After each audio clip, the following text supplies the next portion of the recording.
give it a minute. Oh, spoilers. Nope, that's the wrong one. Hold, please. Dun, dun.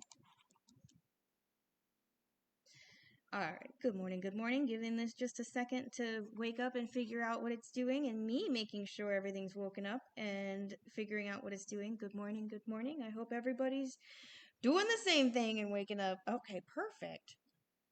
All right, I'm seeing everything, and yeah, all right. Okay, so that's coming up just fine, which is perfect. I hope everybody, I'm going to give it a second just so everybody can hop on or it starts to do its thing. I hope everybody's doing well this morning. Let's see, fun stuff going on in the birding world. We are in migration pretty well. A lot of people have seen their first sightings of hummingbirds in the last 2 or close to 3 weeks at this point. Remember, it's still going to be a little bit slower in the beginning of the season. A lot of these hummingbirds are still kind of migrating up north. So oftentimes everybody's still getting settled. So just be patient. The hardest part of the bird feeding hobby.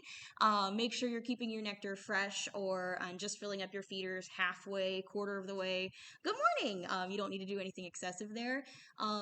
We are getting into we're in the middle of April still, but it's going to be the later end of April before I know it. Rose-breasted grosbeaks usually come up through in late April as well, early part of May. So keep an eye out for that or any other potential migrants we might have. And then what's really fun too this week is that the barred owl eggs, if you follow the live barred owl cam, you can find on allaboutbirds.org or through YouTube. Their eggs have hatched. A lot of birds of prey have hatched, so those live cameras have been very busy. So if you haven't thought to check those out, feel free to check those out. Those can be a lot of fun this season as well too. But with that, I guess we're going to go ahead and just jump into it. Good morning. Thank you guys for coming. My name is Jolene. I'm a certified songbird feeding specialist with Wild Birds Unlimited of Concord, and today we are talking about cardinals. And cardinals are some of those birds where they are just a nice staple to the backyard and just the birds you see at your feeders as well. I find that they fall into two camps. You either really love cardinals or you feel like, you see cardinals all the time, which you should never feel that way. Cardinals are an absolute delight regardless of how many times you see them. And we're going to talk all about them today. So if you guys have any questions during the presentation, feel free to drop a comment and I'll answer it when I can as well too. But we're going to go ahead and just jump right into it, right? So Northern Cardinals are those bright red birds that we have in our area. They are in the family Cardinalidae, which means, of course, they're closely related to other cardinals, grosbeaks, and buntings as well too. Fun fact about their scientific name, if you ever want to surprise somebody with your knowledge, it is Cardinalis cardinalis. Very straightforward, which we love. Northern cardinals got their name because they are the northernmost species of cardinal. I believe, if I remember right, there's about 7 other species, and they are all in the lower latitudes as well, too. These birds all got the name cardinal because they are red, kind of like the cardinals of the Catholic Church. So that's actually how they got their name as well, too.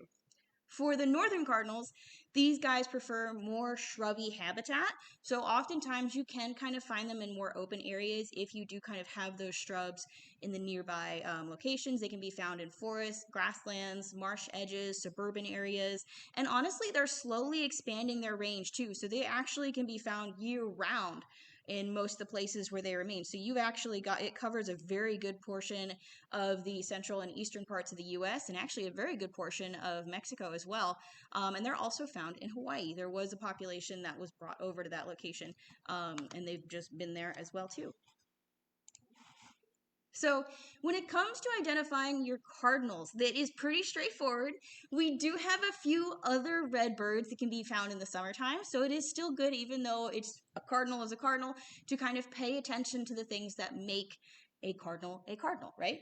So these birds are around robin size, so you can compare them to other birds to make sure you have the right size bird that you're looking at. They have a very short and thick bill that comes in handy for lots of different things, as we'll talk about later.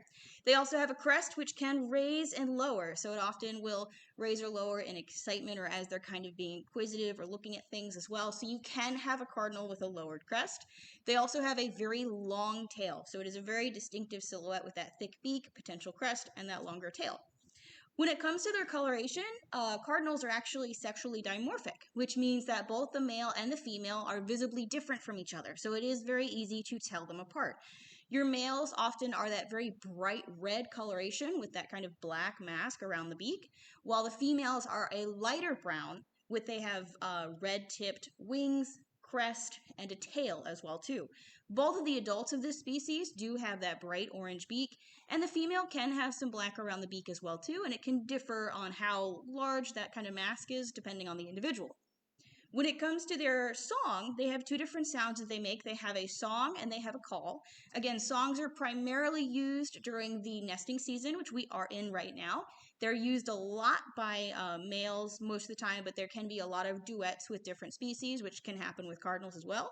But their song is often broken up into two parts, and I personally think it sounds a lot like a car alarm, but it usually starts out with what cheer, cheer, cheer, and purdy, purdy, purdy, and everybody kind of does the onomatopoeia different. This first video is loud, I apologize, but this is an example of what that song sounds like.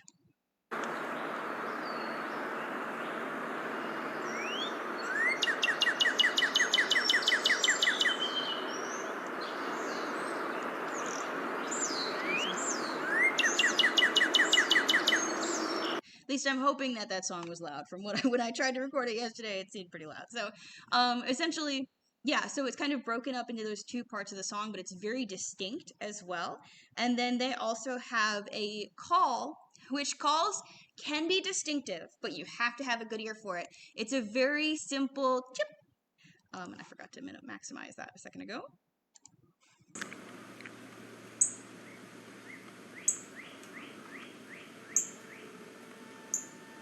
So super simple, just a straightforward chip, and that does not change. And they can use that again throughout either time of the year. Calls are usually used to kind of announce locations, determine if there's like food or predators, and just standard communication as well.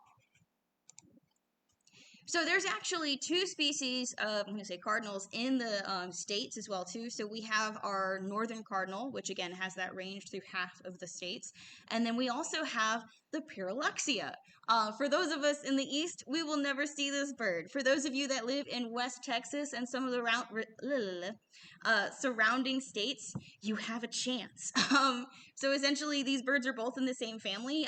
You can tell that their shapes are very similar. They both have that crest. They have, while the beaks are different color, that very thick, large bill and that longer tail as well too. So very cool bird. Again, if you're ever birding, keep an eye out for those. If you're traveling out west or Midwest as well too, I think that's always neat. The different birds you can find depending on the area. All right. So when it comes to the diet, these birds are primarily ground feeders, or they kind of remain lower in shrubs and lower trees as well too. You're not going to find them in the canopy like chickadees, who are very good at kind of clinging to the undersides of leaves, right? These birds are a little bit more stocky, so they either like the ground or those lower shrubs. This is where that thick bill really comes in handy, because these birds enjoy a variety of seeds and fruits. In the wintertime and kind of that earlier spring, they have no problem eating like a lot of the a lot of buds and insects in the early spring. And as we get into fall, that's when they eat a lot of fruits and a lot of seeds that fall on the ground. So basically the way that they do it is they'll take a seed in their mouth, and these seeds are actually nothing when it comes to a cardinal, because what they'll do is they'll kind of rotate the seed with their tongue until it's at a good placement, and then they start just chewing it open. So they make quick work of seed shells, and they're able to get some of the thicker seeds that other birds may not be able to. So they have no problem rolling around in there and figuring out what angle works best to crack it open. So, and I will be honest, it's never behavior I get tired of watching. It's very interesting to just see them kind of just go right through it. It's so impressive. So, yeah.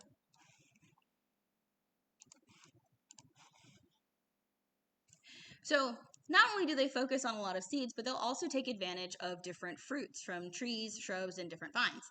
Oftentimes, they have no problem peeling wild grapes in their bill to discard the skin and just eat the seed, and just kind of removing the flesh of different fruits in order to eat the seed inside. So these birds are not what I would consider great.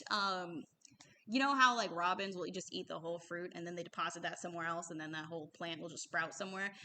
These guys are not very good transfers for different types of plant species, because they'll just ruin the whole process and eat that seed instead, which I find very funny.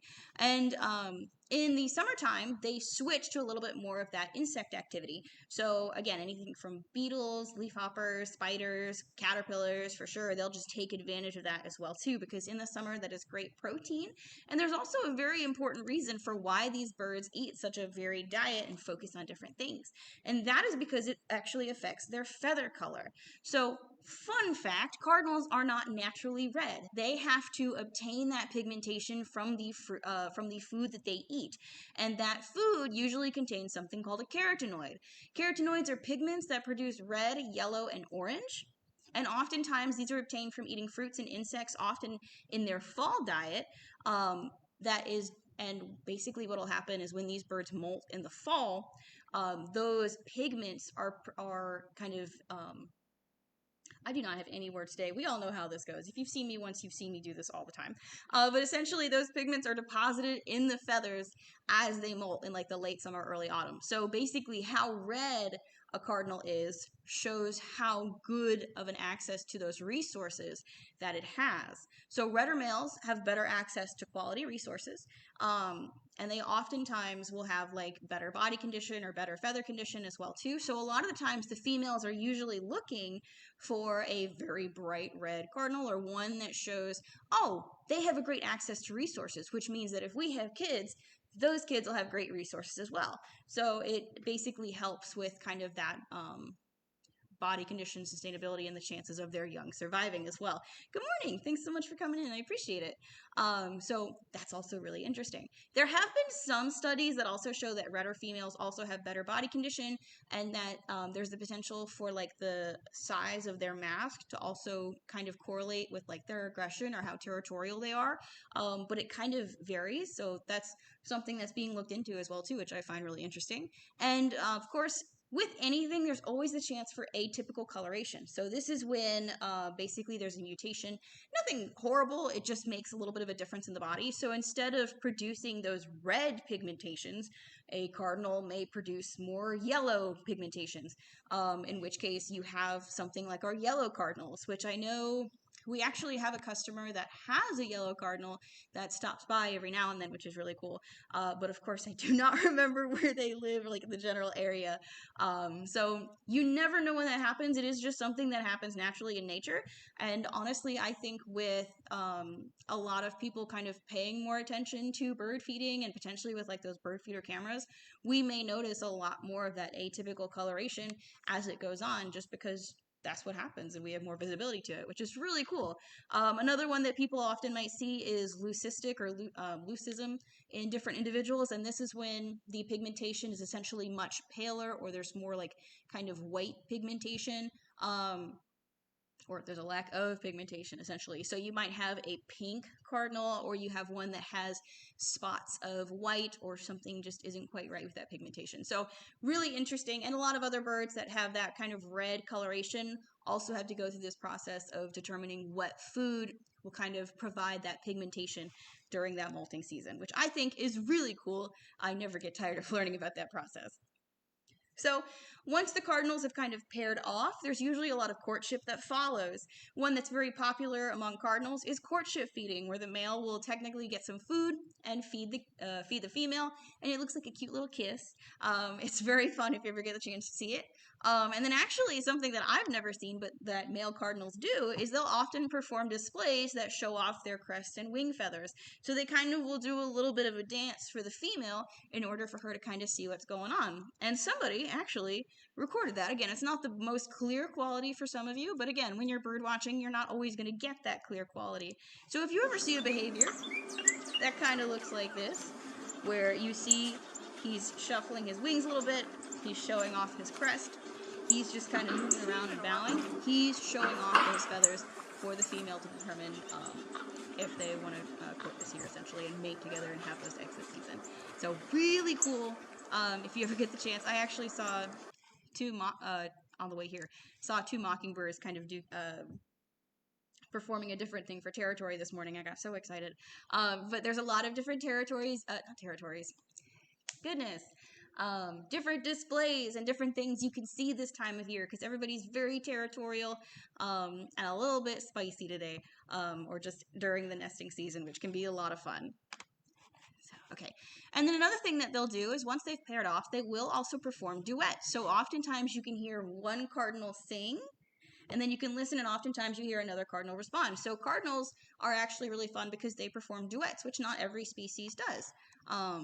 So this is what it's, again, just their song, but you can hear the follow-up if you listen in the background as well too. Sorry if this is a little loud.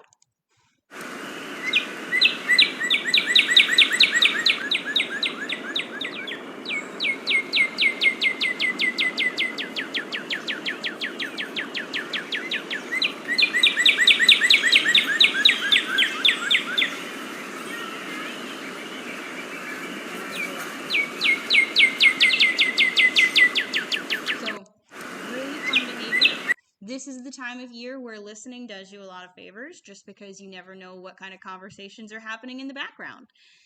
So again, we kind of talked a little bit about how that plumage of the male kind of affects how the female will choose their partner. But essentially, the males with brighter plumage are larger and often more successful. They're usually better at raising young. Oftentimes, if they have better resources, sometimes their territory might be a little bit smaller if it's just jam-packed with those resources. But cardinals can have a territory that ranges from half an acre to 6 acres, depending on what's going on. There's oftentimes a lot of posturing, pursuit, and combat, just with both, just kind of sustaining that territory as well, too. And these birds are definitely socially monogamous, so you usually get them in a pair, and they usually work together through that nesting season. But sometimes they kind of go back and forth depending on the individual as well too. So when it comes to nesting, these birds both will select a site, so they work together to select that site, and the females are the ones that build the nest. This is usually anywhere from February to April, so we're well within that season. They're more of kind of like an earlier to mid-season nester as well too, compared to goldfinches that more are in like July and August. Oftentimes, while the female is building the nest, the male will provide food and protect her as she's building that nest. Oftentimes, their nest site is anywhere in shrubs or smaller trees, anywhere from 3 feet to 20 feet above ground, so it kind of varies. Again, this is where also that large beak comes in handy, so they have no problem crushing those like stems and twigs to make them more malleable and easily kind of turning them into a cup nest shape. Oftentimes, it's not uncommon for them to also contain pieces of plastic or paper, just because they can live in more suburban areas depending on what's going on, but they often use kind of larger sticks, and they'll use some leaves, bark, and grass as well. It can take 2 to 3 weeks for them to build their first nest, and oftentimes they do not reuse it. So if they are having 2 broods, they will still build another nest. So these birds can have 1 to 2 broods per year with anywhere from 2 to 5 eggs. Oftentimes, these eggs are very speckled and more of a concentrated speckling at the larger base of the egg as well too. And they can vary with like a grayish, buffy, greenish white kind of coloration as well. Incubation can take about 2 weeks, 11 to 13 days, while nesting also takes another like 7 to 13 days. So they kind of move out pretty quick when they can. Sometimes, if I remember right, I'm fairly confident I do, sometimes females can call from the nest as well, which kind of makes it a very exposed area to predators. So the kind of faster they move out, sometimes the safer they'll be, because you don't want to stay in one spot for too long. Of course, when these young hatch, they are altricial, which means they're naked, blind, defenseless, and require a lot of parental care. So both parents will often feed them at this time. Nestlings are mostly fed insects, again, because insects have great protein. So if you're not using like insecticides or pesticides in your yard, you're offering a lot of natural resources for these birds to utilize for their young, which is always awesome as well too. So once these birds fledge, so that's after that 7 to 13 day period where they will basically fly out of the nest, they do remain in the area, and they're often fed by the parents for 1 to 2 months after fledging.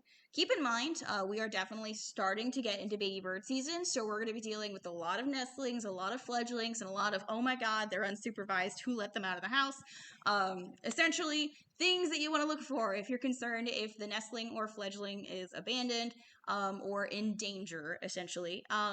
So at this stage, a lot of baby birds are very young and dumb because all they've known is the nest. So when they leave the nest, there's a lot of things happening, right? It is not uncommon to see them kind of Cardinals are one of those where they look a little bit ugly as they're starting to fledge. They can sometimes be a little bit more bald around the face, but you can see that their feathers are primarily developed. If they're kind of upright and responsive and kind of chirping every now and then, it could be that the parents are somewhere nearby and will kind of feed occasionally, but they're also kind of staying hidden. So it's good to take a step back and watch for 30 minutes to an hour to see if they are still being fed.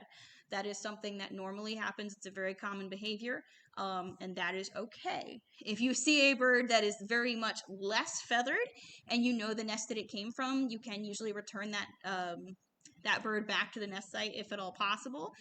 It's one of those things where scent is not a determining factor as to whether or not a baby bird is abandoned. They do not have a good sense of smell, but they can see really well. So if you're over by that baby songbird or anything for too long, the parents will get a little nervous.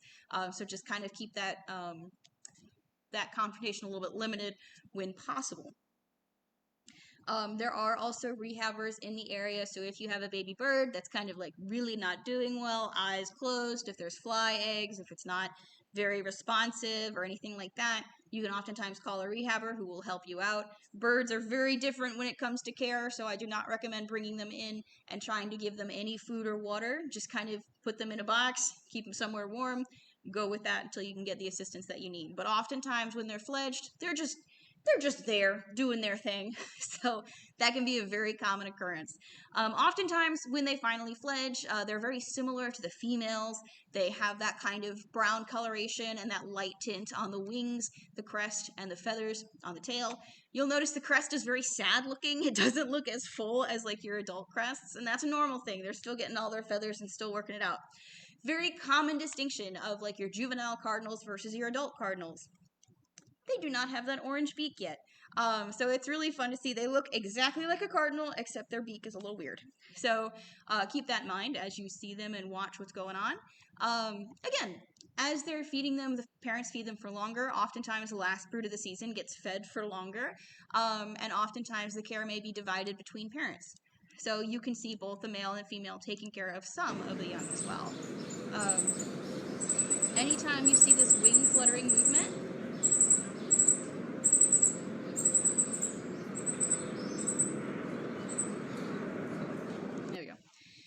I'll say anytime you see that kind of wing fluttering movement that happens, that is often either begging from a juvenile or a potential courtship behavior. So you'll usually be seeing a lot of that during this season.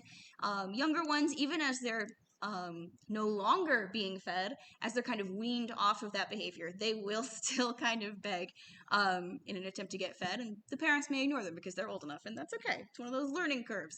They learn a lot this time of year.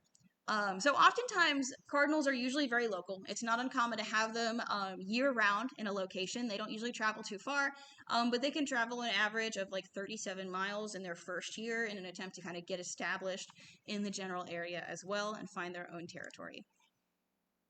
So when it comes to attracting these birds, how do we do it? There's a few different ways. Of course, these birds do prefer a more shrubbier kind of habitat. So if you don't have a lot of those shrubs in that area or smaller trees, that could be one thing to potentially establish or consider if you have the chance to kind of build up your yard or your habitat. But other than that, if you do know you have cardinals, you've heard them, some different things to consider food-wise. These birds are often ground feeders, so they kind of like to feed forward, have a lot of open space. So any feeders that you get, you want to have something with a larger perch. So hopper feeders, the ones with the houses that have a very nice, large kind of open perching option, is something they enjoy.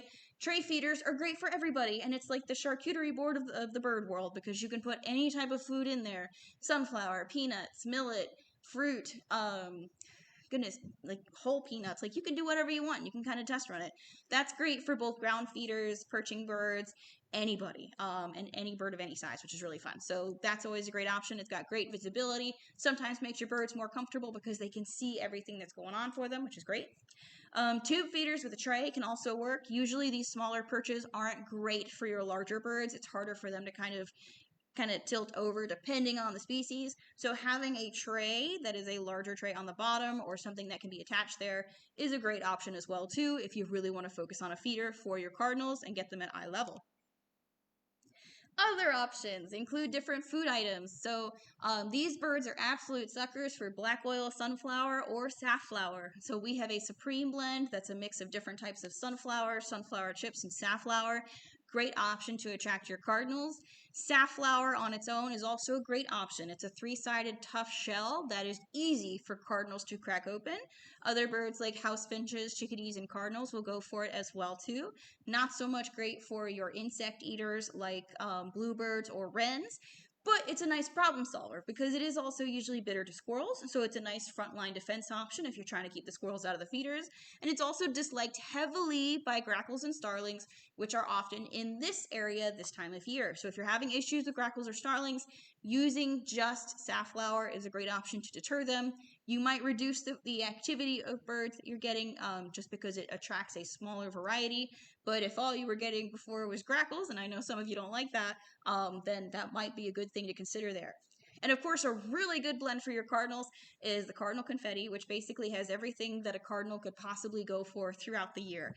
Different types of sunflower, safflower, got your de-shelled peanuts, it has some mealworms, because again, they do go for insect options during the year, and then also like some bark butter bits as well too. So caters to not just cardinals, but a wide variety of birds as well. So if you've never given that a shot, we sell that here as well too, which is fun. But any of those options are great for your cardinals. And this is just an example of there are also tube feeders with larger perches. So you can do something like that as well too. So kind of keep that in mind. You've got your tube feeders with like that standard perch and those with a wider one that are more comfortable for your birds as well too.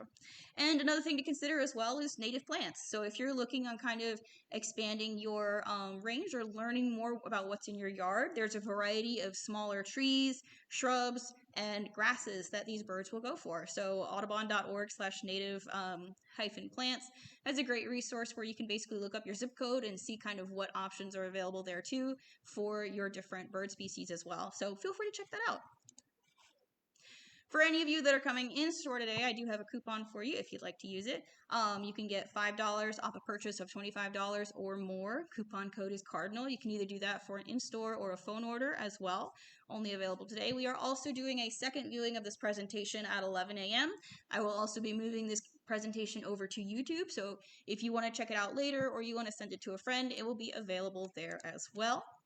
We got all of the information from like allaboutbirds.org, Macaulay Library. I will look up one day how to spell that or not pronounce that correctly. Birds of the World as well too. Macaulay Library is a great resource where you can find lots of photo images and videos and things like that anybody from around the world basically uploads these photos to kind of learn more about these behaviors and see them as well too. So it's a really cool resource. And All About Birds, it's just a nice, simple lineup as well. If you want to learn more about an individual species, you can check that out too. So both are great. I really love that as well. So with that said, spring is definitely here. I hope you guys are having a great time kind of getting ready and getting involved with the plants, with the birds, with nesting season, with hummingbirds, all that kind of jazz. We're in migration. You guys have fun with that. Let me know how it goes, what birds or what nesting you've seen, and I will see you guys next time as well. So thank you guys so much. Have a great day and enjoy your weekend. Thanks. Bye.